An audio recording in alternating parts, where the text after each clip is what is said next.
Hi guys, welcome back again to my YouTube channel. So yun guys, bago natin simulan yung tutorial, make sure naka-subscribe ka, click the notification para updated sa mga tutorial natin guys. So guys, magandang umaga, magandang tanghali, madahapon, madagabi, kung anong oras mo ito napapanood itong video to. Meron po sa inyo guys na share po na about po sa Wi-Fi po na ZLT STG po na Globe at Home Prepaid Wi-Fi guys.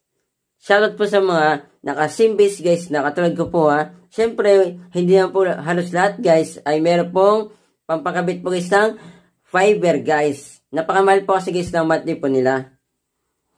Ituturo ko po sa inyo guys kung paano ba magpalit po guys ng pangalan po niya, then ang password po guys ha. Meron po tayong dalawang uri po dyan guys. Isa pong walang SIM. Wala po siya kasi guys na signal. Yan. Then ito pong isang Globe at Home Prepaid Wi-Fi na ZLT STG po yung version. Ito po yung may SIM po. Yan. Connect muna tayo sa isang Wi-Fi. Ito po yung example natin guys. Connect muna tayo dito guys. Tara, let's go! So yun guys, dito po tayo sa cellphone ko. Naka-screen record na po tayo.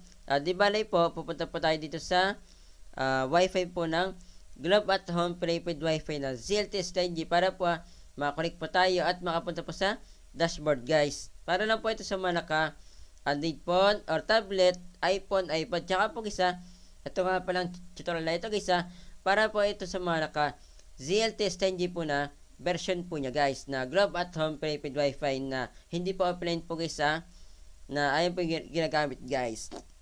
Sa mga naka-Android phone po dyan or tablet, iPhone, iPad, meron po tatlong uri para makapunta po sa settings at makakonect po sa Wi-Fi. Isa na po ito guys na settings po na application po guys. Ito po, yan. Then ito po yung pangalawa para makapunta po ulit sa settings at makakonect sa Wi-Fi. Ito pong pupunta po tayo dito sa mobile hotspot, tsaka po sa data volume. Yung iba naman po guys dito po binubuksan po yan para makita po guys yung settings po. Then yung iba naman po nasa baba po guys yan. Di bali po sa akin po nasa baba po yan guys yan. Ito na po yung settings yan. Then ito po yung pangatlo guys, punta po tayo ulit dito sa data, Bluetooth, volume, yan. Nakita po nyo guys, may Wi-Fi po siya, nakakonect po tayo. Nakita po nyo guys, nandito na po tayo sa list po ng Wi-Fi. Meron po ay nakita po guys na pareho po yung pangalan, pareho yung dulo po, makaiba. Ito nga pala guys, ito pong Globe at Home 2B FAC. Ito po yung walang signal. Ito na po ang Globe at Home 5655E. Ito po yung may signal guys. Paano ba siya malaman guys kung ano po yung password po niya? Yan. Kung di po niyo alam guys, kung meron sa inyo guys na binigay po na Globe at Home Prepaid Wi-Fi na ZLT STG or nabili po niyo guys ng second hand guys, kahit na brand nyo guys, hindi po niyo alam yung password po. Kasi nga po, naiba po yung password o naiba po yung pangalan po nyo guys. Kasi guys, once na nag-iba po tayo ng pangalan, hindi na po tayo guys na makakonect po yan. Kahit na nakakonect na po tayo dati guys. Para lang po yun, parang gano'n lang yan guys sa password po. Kapag binago po yung password po ng Wi-Fi, hindi na po tayo guys na makakonect po. Gano'n lang din po yan guys sa pagpapalit po ng name. Ma-disconnect po tayo guys, hindi po tayo makakonect.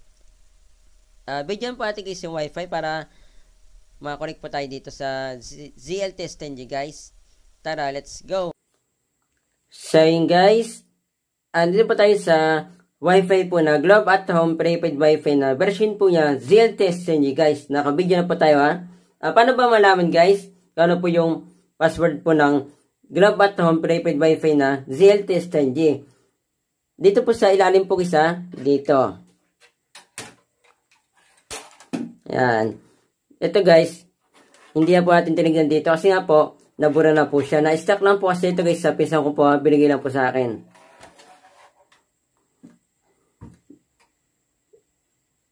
Yan. Dito po sa ilalim po guys makita po natin dito yung password po niya. Nakalagay po dito, WLAN key. Nakalagay po dito sa WLAN key yung password po niya para makonect po tayo dito sa wifi na ito.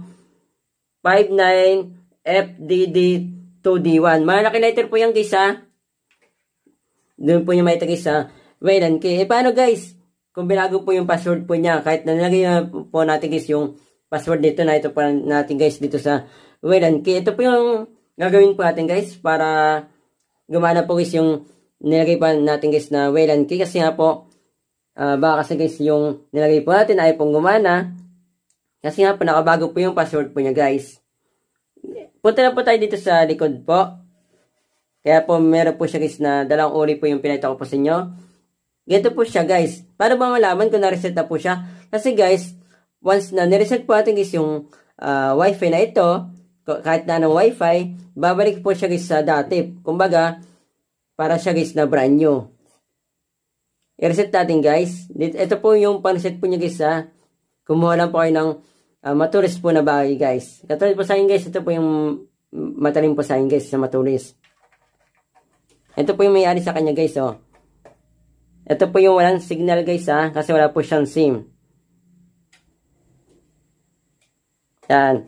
Nawala po guys yung kulay pula po dito guys. Saka po yung kulay blue dito. Ito lang po yung natira sa kanya guys. Ito po. Yan. Ito na po siya. Na-reset na po siya guys. Ito yan po kapag meron na po siya guys na signal. Ganito po yung mangyari po dyan guys. Kapag nireset po natin guys.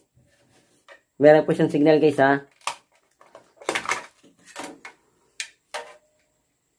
Yan, i-reset natin. Diinin nyo lang guys Dinidinan ko po siya. Yan, kulay blue na lang po siya. Dapat po magkulay blue po siya lahat guys. Kasi meron po siya guys na nakalagay po na SIM. Kulay pula muna siya. Kasi nagre-refresh pa lang siya guys. Yan, kulay blue na po siya. Okay na po siya. Dito po tayo guys na connect po. Para hindi po tayo malito guys. Tatanggalin po natin guys yung saksaan po nito. Tanggalin natin guys. Full video po tayo dito guys para matuturan po nyo guys lahat. Alisin po natin yan.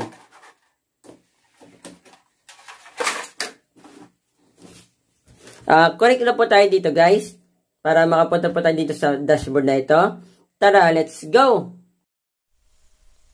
Okay, dito po tayo ulit sa cellphone ko. Punta po tayo dito sa Wi-Fi. Ito na po siya, Globe at Home 2B FAC. Ito po yung walang signal guys ilagay ko muna guys yung password ito. Post ko na itong video na ito. Di bali guys, nalagay ko na po yung password. Ito po yung password po niya guys. 59FDD2D1. Ito po yung sinasabi ko sa guys na malalaki po yung letter po guys Then connect na po tayo. Connecting na po siya guys. Wait lang po natin siya guys na mag-connect po. Sa ayun guys, naka-connect na po tayo dito sa Globe at Home Prepaid Wi-Fi ng ZLTS10G guys. Siyempre wala po siya guys na SIM. Kaya nakalagay po dito ay connected without internet guys. Okay lang po yan guys, normal lang po yan. Punta na po tayo guys sa any browser po guys ng Android phone po natin or tablet, iPhone, iPad guys. Sa akin po, isa lang po siya guys. Punta po tayo dito sa Google Chrome kasi dito po sanay na mag-browser guys. Pumunta po tayo dito sa dashboard po niya guys. Paano ba malaman guys kung ano po yung IP address po niya? Kasi kapag pupunta po tayo sa dashboard po ng any wifi po natin guys, kailangan po na alam po natin guys yung IP address po niya. Post ko itong video na ito guys. Pupunta po tayo ulit sa wifi. Ipapakita po sa inyo guys kung saan po makita po yung IP address po ng ZLTS10G po natin guys na Globe at Home Prepaid Wi-Fi para po makapunta po tayo dito sa dashboard po niya. Di bali guys, dito po makita po yung IP address po niya ng Globe at Home Prepaid Wi-Fi ng ZLTS10G. Dito sa ilalim. Sa tinihan po guys ng informasyon. Yan. Dito po sa IP address po niya, nakalagay po dito IP. IP address po yan guys ha. 192.168.254.254. Yun lang guys yung ilalagay po natin guys sa browser po ha. Na pinili natin guys. Katulad po ng Google Chrome guys. Doon na tayo guys sa cellphone. Screen record na po natin ulit. Tara, let's go! Okay, dito po tayo ulit sa cellphone ko. Punta po tayo dito sa Wi-Fi. Ito na po siya, Globe at Home 2B FAC. Ito po yung walang signal guys ha. Ilagay ko muna guys yung password ito. Pause ko na itong video na ito. Di bali guys, nalagay ko na po yung password. Ito po yung password po niya guys. 59FDD2D1. Ito po yung sinasabi ko sa guys na malalaki po yung letter po guys ha. Then connect na po tayo. Connecting na po siya guys. Wait lang po natin siya guys na mag-connect po. Sa yun guys, naka-connect na po tayo dito sa Globe at Home prepaid wifi ng ZLTE 10G guys. Siyempre wala po siya guys na SIM. Kaya nakalagay po dito ay connected without internet guys. Okay lang po yan guys, normal lang po yan.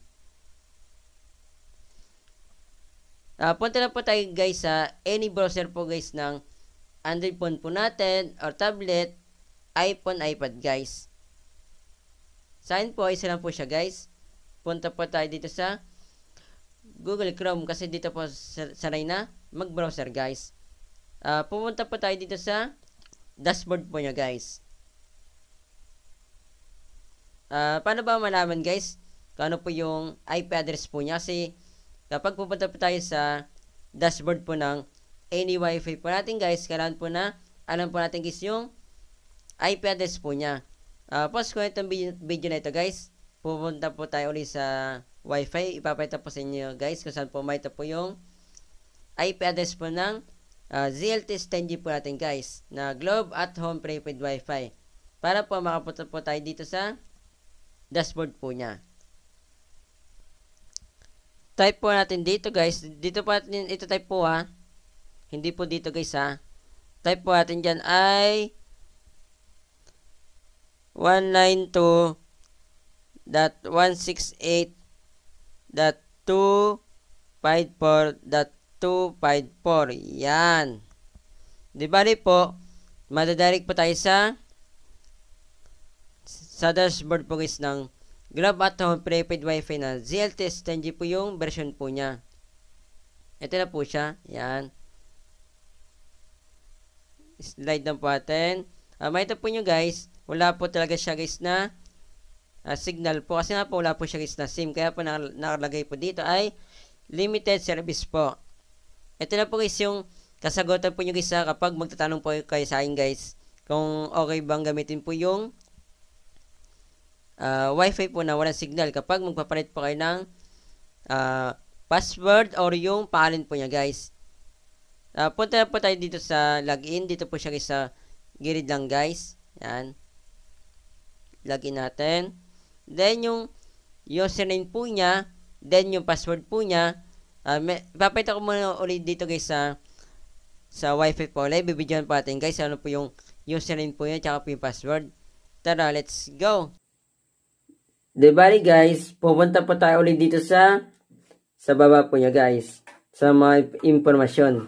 Dito po natin guys, makita po yung username po, tsaka po yung password po guys ng dashboard po ng Globe at Home prepaid wifi na ZLTE 10G po yung version. Yan, ito po siya. Yung username po niya, nakalagay po dito ay user. Malito po guys yung user po. Then yung password po niya at malit po guys na L03, malit po guys na E, 1, malit po guys na T, tsaka po 3 guys. Yan po guys yung password po niya, then yung username po niya guys. Punta na po tayo ulit guys dito sa cellphone ko. Screen record na po tayo. Tara, let's go! Di bali guys, naka-screen record na po tayo. Punta po tayo sa pinili po natin guys na browser. Kung gusto po nyo guys na matutunan po guys yung pamabilis po ng internet connection po sa Wi-Fi modem po natin or sa private Wi-Fi. Lahat po na nagawa ko po ng video tutorial po yan guys. Meron po akong ginawa po ng playlist po. Nasa description lang po ng video guys. I-click nyo lang po guys. Para po matutunan po nyo guys kung gusto po nyo guys ng kung ano po yung iloload po nyo guys na maganda po sa Wi-Fi modem po nyo or sa private Wi-Fi. Nandito lang din po sa description ng video po guys. I-click nyo lang po guys. Para po makapili po kayo kung ano po yung iloload po nyo guys Lagyan na po natin guys. Lagyan natin ulit. Take note nga pala guys. Hanggang part 4 po ito guys yung gagawin ko pong video guys. Yung part 2 po ito guys para po sa mga naka Globe at Home prepaid Wi-Fi na ZLTS 10G po ang version na naka-apply na po guys kung paano po palitan po yung pangalan po yan tsaka po yung password po guys para lang din po ito sa mga naka Android phone or tablet, iPhone, iPad. Naka-premiere po siya para po nakapokus po kayo sa part 1 po guys Yung password po niya ay maliit po guys na letter, user lang. Then yung password po niya, wag po nyo guys skip po yung video na ito para po hindi na po kayo guys na magtatanong po. Then L, yan. Dito na po kasi guys lahat ng katanungan po nyo guys E 1, 2, 3. Lagyan natin guys. Sign guys, okay na po siya. Save na natin. Then, marami po tayo guys na pamimilian po dyan. Isa lang po ipipili po natin yan guys para mapalitan po ng password. Tsaka ng pangalan po. Dito po sa quick settings guys. I-zoom po natin guys. Yan, dito po sa quick settings guys.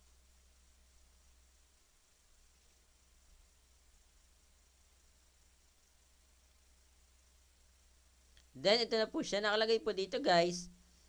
Network name SSID, guys. Then, palitan po natin ang pangalan po. Yan. Pause ko itong video na ito kasi mag-isip muna ako, guys, ng ipapangalan ko po. So, yun, guys. Ito na po naisip ko po na pangalan. Pangalan po ng YouTube ko po, guys. Itong Boss Ash Tutorial. Yan. Then, slide lang po natin, guys. Yan. Slide lang po natin yan guys. Then next na po natin guys. Next. Then ito na po siya yung password po. Magpapalit po tayo. Yan, nakalagay po kasi guys dito passphrase. Kapag maglalagay po kayo ng password, suggest ko po guys, lagyan nyo guys ng display. Yan. Kung kailan naman guys na mag-isa po yung nakakita po guys. Kung marami pong nanonood po sa inyo, wag niyo na po guys na i-display po yung password para po hindi po makakonect po guys yung kapitbahay po nyo or kung sino man yung ayaw po nyo ipakonect guys. Pause ko muna itong video nito kasi magpapalit na muna guys ng password. So yun guys, ito na po siya. Slide na po natin guys para ma-i-apply na po natin. Next natin. Next. Then, apply na po natin. After po natin guys na ma-apply po yan, mag-iba pong kulay po yung ZLTS 10G po natin guys na Globe at Home prepaid Wi-Fi guys. Apply na po natin. Then, ma-disconnect na po tayo dito guys. Tatuloy po tayo dito guys kung sure na po tayo or hindi guys. Then, yes na po natin kung sure na po tayo sa nilagay po natin guys na pangalan tsaka po yung password po niya guys. Yes natin. Then ma-disconnect po tayo. Pause ko itong video nito guys. De bali guys, natanggal na po ako sa Wi-Fi guys. Kasi po binago na po natin yung password po. Ayan, wala na po siya guys. Then punta po tayo dito ulit sa Wi-Fi. Dito po sa Boss Ash Tutorial guys. Disconnect lang po natin yan guys. Forget network po natin. Yan. Then, lagay po natin guys yung password. Pause ko na itong video nito para wala po guys na makakonect po sa amin. So yun guys, okay na po siya. Connect na po natin. Nakakonect na po tayo sa Boss Tutorial guys. Try po natin guys na mag-browser dito po sa keep lang natin guys. Then dito sa ano niya guys, sa dashboard. Okay na po yun guys. Gumagana na po siya, home natin. And okay na po yan guys. Gumagana na po siya. Ganoon lang siya guys. Kadali po na magpalit po guys ng name po ng Wi-Fi po na Globe at Home Prepaid Wi-Fi na version po niya ZLTE STNG guys. Pati na rin po guys na magpalit po guys ng password po guys na hindi po offline po yung Wi-Fi po natin guys na Globe at Home Prepaid Wi-Fi na ZLTE STNG guys. Paka-share po ito mismong video sa mga kakain nyo guys na naka Globe at Home Prepaid Wi-Fi na naka ZLTE STNG po na hindi po marunong po guys na magpalit po guys ng name po ng Wi-Fi po nila, pati na rin po guys ng password po Basta guys, hindi po naka-offline po yung Wi-Fi po nila guys. Pati na rin po guys sa mga hindi po nyo kakalala guys na meron pong Wi-Fi po guys na Globe at Home Prepaid Wi-Fi na naka ZLTE STNG po yung Wi-Fi po nila guys. Para po matuto po sila guys na magpalit po guys ng pangalan po ng Wi-Fi po nila, pati na rin po guys ng password po guys magpalit po. Kapag sinare niya ito mismong video nadami tayong views, mas madami tayong natulungan na tao. Yun lang po, masat po. God bless po. Ingat po kayo.